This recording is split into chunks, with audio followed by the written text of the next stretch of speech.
Yo, what's good, kings and queens? This your boy Dawn, and I'm back for another reaction video today. If you're new to the channel, please hit that subscribe button, hit that notification bell, and hit all so you know every time I post, you heard. If you're not new to the channel, please go down below, put your socials, you pin, you get pinned, you win. Please also hit that like button, you heard. It's all free.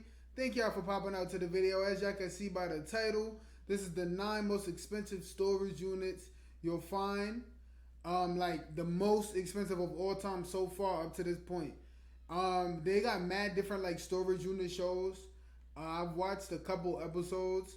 Like it's interesting. Like I I like watching like unexpected things, like expecting unexpected type videos, like new homes. I love looking at new homes because it's like you could do so much. You are, but anyway, that's besides the point. If there's anything anything y'all want me to react to, please let me know down below. You are, but this is the 9 most expensive storage units. If you own the storage or if you've been near a storage, you see them every day. I'm sure. Wherever you are. Everybody got a storage unit or seen one before or got one around them. Basically, this is what that is. So you could go to these auctions yourself and you could win. So give it a try, you heard. If y'all want me to go, I got you. I'm gonna pop out to one. Let me see what they offerings, you heard. But other than that, let's see what they talking about. Let's see. I'm sure they're going to show the show too. Premiered on A&E back in 2010. People started massively tuning in to see the outcome of all the bids, as well as the contents of the lockers that were purchased. Word. It's not unusual that something rather valuable ends up among all the junk that previous owners left forgotten. It could be junk too. In today's video, we'll be checking out 9 most expensive storage unit finds, from weird busts and miniature pianos to pricey art and classic toys. Back in Season 2, Barry Weiss proved once again that his hunch should always be followed. The bidding was well underway when he arrived, and even though he was late, he placed a bid on the storage unit that seemingly didn't contain anything besides an old couch and some other random stuff. Much to everyone's surprise, the collector won the bid for the storage unit at $1,525, and while his fellow buyers believed that he overpaid for the locker that had nothing but junk, his instinct that he followed proved them all wrong. What drew Barry's attention and piqued his interest was a small box stashed away in the back, and when he finally got to inspect it, he found a rather odd sculpture that Barry believed was one of a kind. The bizarre wooden bust had real dentures and creepy glass eyes, but what made it even weirder was a window in the back of the bust's head, through which an entire scene in the bust's brain could be seen. Concluding that it's something really special, Barry took the head to his expert friend who managed to find the name of the artist who made it. While it turned out that the strange bust was a collector's item and that art galleries would pay quite a lot for it, Barry ultimately decided not to let it go, but instead keep it for himself. What was the value? What? Every TV show has a character everyone loves to hate, and in Storage Wars, it was definitely Dave Hester, and in the early days of the show, he happily played the part. The former Storage Wars regular was always pretty confrontational and looking to pick a fight, but what annoyed his fellow buyers even more was his habit of driving up the prices of storage units if he was aware that someone else wanted to buy them. Basically. On top of that, he seemed to be incredibly lucky with his finds, but in the mission you are, please go down below, hit that like button, hit that subscribe button. It's all free. That's how we get rid of these intermissions. Thank y'all for popping out to the video and showing love, man. I appreciate y'all. Let me know down in the comments what y'all want me to react to. Any giveaways. I know a lot of people like me reacting to drama stuff. I want to learn something in my videos, man. I want y'all to learn something more than anything. Like every video, I want y'all to go down below and tell me what y'all learned, you heard. I want to inspire, so I want y'all. I don't just want to watch videos for no reason. You are. I want to make sure that I'm learning from it, whether it's drama or not. I want to make sure that we learn something. You heard. All of these videos, that's the goal. That's the intention. Like I said, even if it is drama, we going to come to a conclusion of what we learned at the end of the video. So I'm gonna stay tuned. If I mess up on the end of the video and don't tell y'all, you know, ask y'all what y'all learned, put in the comments. You heard. Just tell me what y'all learned. Other than that, let's get back into the video. Let's see what they talking about. You alright?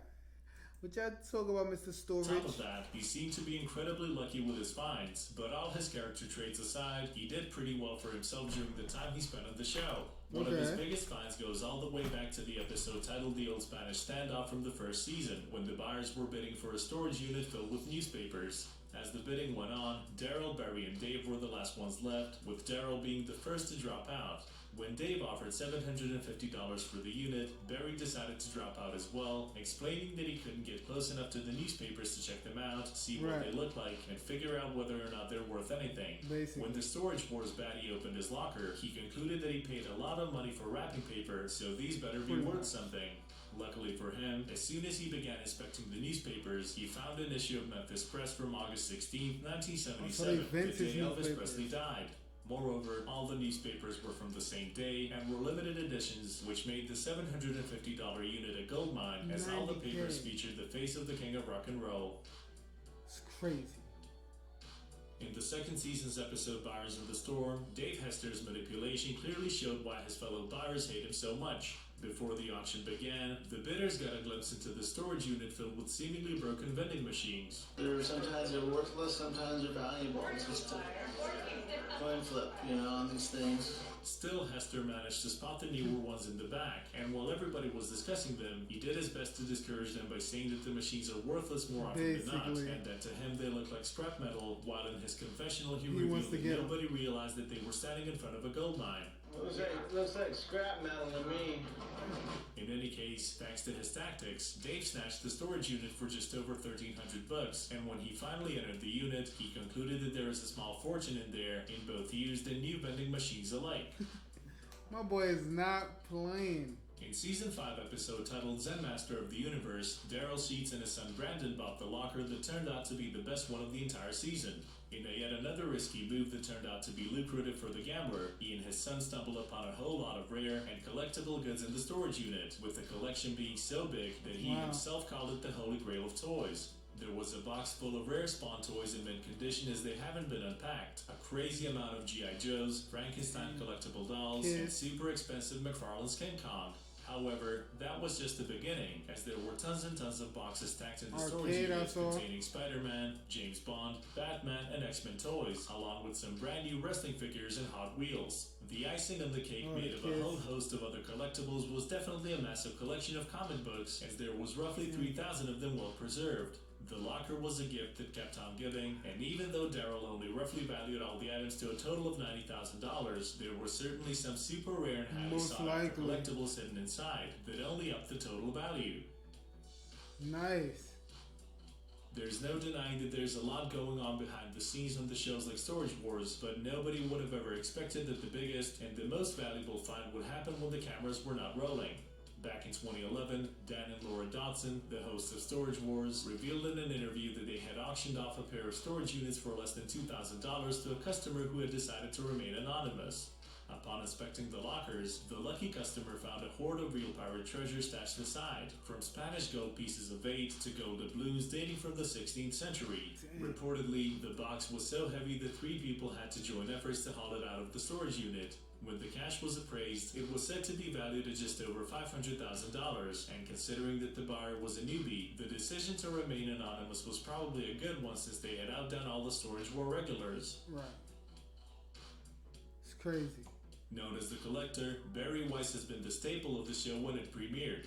The retired antique collector was never interested in bidding on storage units until a friend persuaded him to give it a shot. Even though Barry left the show at one point in favor of his own spin-off series called Buried the Treasure, he returned after it turned out to be a flop. Similarly to a show that never took off in Daryl Sheets, some of Barry's finds were also flops, while others have been worthwhile, like the one from this pick.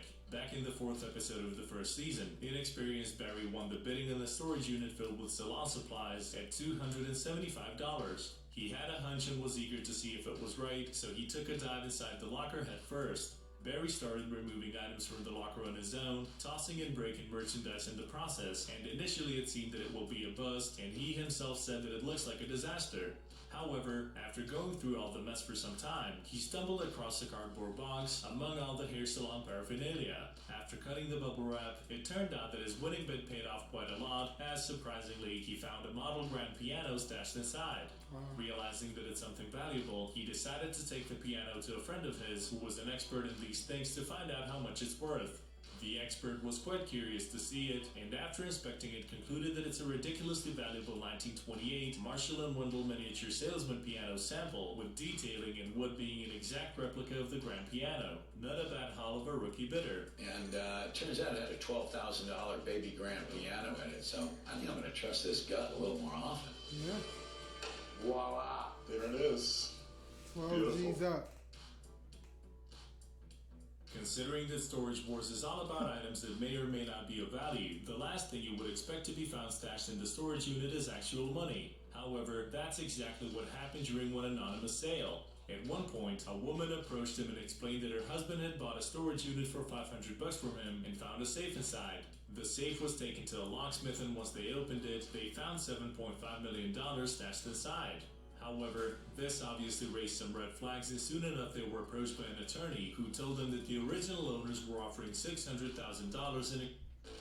Wait. Intermission, you are. Please go down below, hit that like button so we can get rid of this intermission. So they won 1.7 million, I think he said. And they talking about they won 600 G's for it? Why didn't y'all come get y'all storage unit? I don't understand. This is crazy, man. Let's see what happened, you are. I'm eager. With email marketing and more to drive your business. exchange for all the money from the safe. Since the couple declined the offer, the original owners made a second one of $1,200,000. Since nobody in their right mind would have $7.5 million in a storage unit just like that, the general belief was that the money stashed was connected to the mafia or a cartel, and the reward of $1.2 million was probably an offer the couple couldn't refuse. That's crazy. In the beginning of the reality show, Randy and Jared often ended up losing more money than they gained, but towards the end of the first season, the two got pretty lucky. Of course, bully Dave Hester drove the price of a storage unit way up after finding out the two were eyeing it, but they eventually won the auction, and for $1,700 the unit was theirs. It turned out this time they had made the right decision, as they found a collection of classical toys in the unit that made them a $12,800 profit. Nice. Daryl Sheets, aka The Gambler, has no problems justifying his nickname, and it's always fun to watch him take seemingly uncalculated risks that only occasionally pay off. However, in the finale of the third season, much to everyone's disbelief, The Gambler had the last laugh, as nobody could have anticipated the worth of the items in the unit he hastily purchased. Even though the locker in question seemed interesting, it wasn't really anything special, but since he liked the looks of some of the artwork inside, Daryl bet $3,600 on it and won. It certainly was a lot of money to take on a gamble, but as it turned out, everyone was in for a big surprise, as the locker was home to a whole slew of original paintings by Frank Gutierrez. Soon enough, an art expert was brought in to appraise the collection and ultimately estimated its worth well over $300,000, which floored the gambler. Allegedly, Daryl spoke with Gutierrez later on, as he initially owned the storage unit, and he decided to return some of the items back to the original owner. Now, even though the contents of the locker were not exactly worth millions, this was one of the biggest storage unit finds on the show, and the value of the paintings will surely only grow in time, which only goes to show that sometimes taking a risk and a shot in the dark pays off, at least for the gambler. That's crazy. Thank you for checking this video out. And if y'all enjoyed this video, please hit that like button, that subscribe button, that notification bell, and hit all. If y'all want me to react to anything in specific, please let me know down below. I got you, you heard. Please put your socials, because if you get pinned, you win. Yo, I'm going to DM you if you win, you heard. Y'all already know the vibes. Yo, if y'all enjoyed this video, let me know what y'all want me to react to. I got y'all. Hit that like button, that subscribe button. Follow on my social media. It's all up there, you heard. I just shot a video. About to go to shoot another one right now. I'm going to see y'all there, you heard. Peace. Love. Done.